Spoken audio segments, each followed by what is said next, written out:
Hello दोस्तों, आ गया हूँ आप सबके बीच एक नए वीडियो के साथ। दोस्तों, मैं अभी गांव में गया था और वहाँ पे देखा जो लोकल नेता हैं, यानी किसी चौपाल पे, किसी चौराहे पे जो लोग बैठते हैं या फिर किसी चाय की दुकान पे, पान के गल्ले पे बैठ के नेतागिरी करते हैं शाम को। और इस तरह गांव की जनता को, बड़े बूढ़े को या फिर यंग को किस तरह मूर्ख बनाते हैं, उनको किसी न किसी तरीके से लोभ दिया जाता है, यानी उनके दिल में अपनी जगह बनाई जाए। और ये जो नेता है लोकल, जो गांव में नेतागिरी करते हैं, झूठ मूठ की नेतागिरी, उनका सिर्फ एक ही उद्देश्य रहता है। और ये कोई एक नेता नहीं है, बहुत से लगे हैं, यहाँ पे होड़ लगी हुई है। और उनका सिर्फ एक ही उद्देश्य है कि मैं अपने प्रशंसक बढ़ाऊं, मतलब जितने प्रशंसक उतनी बड़ी इज्जत। और जब प्रशंसक रहेंगे और तभी उन्हें लगता है कि मैं जिस पद पे खड़ा हो जाऊंगा तो मैं वहाँ पे सक्सेस हो जाऊंगा। और इसके लिए वो क्या करेंगे? राजनीति में बहुत से, जैसे अभी बड़े बूढ़े हैं, कुछ बुजुर्ग हैं, तो और कुछ लोकगीत का कार्यक्रम करवा देंगे।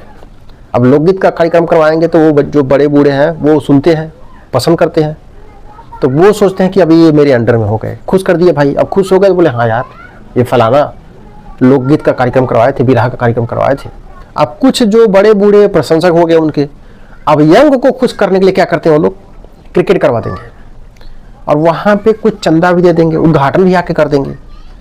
अब जो बच्चे लोग हैं, छोटे पढ़ाई करते हैं, उनको तो क्या चाहिए भाई? चंदा। जानते हैं ये फला नेता है, ये नेता है, ये नेता है, तो आएगा, मदद कर देगा, तो मेरा जो है 4-5 दिन का जो भी क्रिकेट में खर्चा है वो निकल आएगा। तो जो यंग जनरेशन है उनको भी वो लोग टारगेट कर दिया। और उधर बूढ़ों को जो है कि बिरहा का कार्यक्रम करवा दिया तो वो प्रशंसक हो गए। क्रिकेट करवा दिया तो यंग जनरेशन हो गई प्रशंसक, बोले हाँ फलाना आदमी हमको इतना चंदा दिए थे, क्रिकेट हो गया, मस्त हो गया, इतना चंदा वो दे दिए, इतना वो दे दिए, उतना वो दे दिए, तो हमारा 4-5 दिन का खर्चा आ गया। तो दोस्तों, मैं आपको बता दूं, ये जितने भी गांव के नेता हैं, इनकी जो प्रशंसक है या प्रशंसक बनाते हैं, ये सब झूठ मूठ के हैं, जान लो। जिसको वोट देना है चाहे वो तो देगा ही, लेकिन इनका मेन उद्देश्य है कि मैं अपने प्रशंसक बढ़ाऊं, और जब प्रशंसक बढ़ाऊंगा तो मेरी इज्जत बढ़ेगी। और जिस पद पे मैं खड़ा रहूंगा, जब भी कभी कोई इलेक्शन लड़ूंगा, ऐसा कभी मौका आया, तो उसमें मैं जीत हासिल करूंगा। इसी बूथे पे अभी मैं देख रहा हूँ कोई कम्बल ही बंटवा देता है। हालांकि कम्बल बंटवा देंगे तो पहले से लिस्ट है, इनको देना है, उसमें किसी परिवार को दे दिया 4-5 के साथ। और अगर उसे लगता है कि ये परिवार हमें वोट नहीं देगा तो उसको कम्बल नहीं दिया जाता है।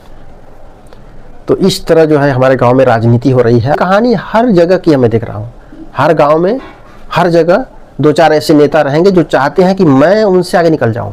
होड़ लगी है एक तरीके से कि मेरे प्रशंसक ज़्यादा हो जाए। ये फलाना लोकल नेता जो है, ये नेता है जो, या ये प्रधान है, या ये भूतपूर्व प्रधान है, या ये BTC है, तो इससे मेरे प्रशंसक ज़्यादा हो जाए। और जब मेरे ज़्यादा प्रशंसक रहेंगे तो भाई जाहिर सी बात है, जब मैं कभी भी किसी भी इलेक्शन में खड़ा रहूँगा तो वो लोग मुझे वोट देंगे।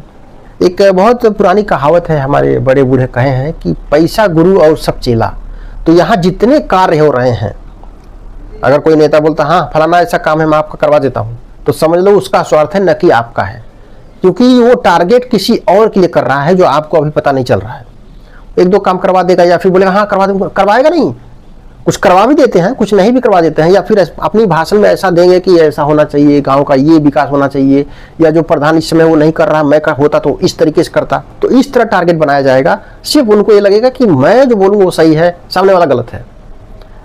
अगर सामने वाला गलत है, अगर उसकी बात पे लोगों पे असर पड़ेगा तो लोग तो ये सोचेंगे हाँ यार वो गलत है, ये सही है, तो उसके प्रशंसक माइनस में हो रहे हैं और इसके प्लस में। तो यहाँ पे एक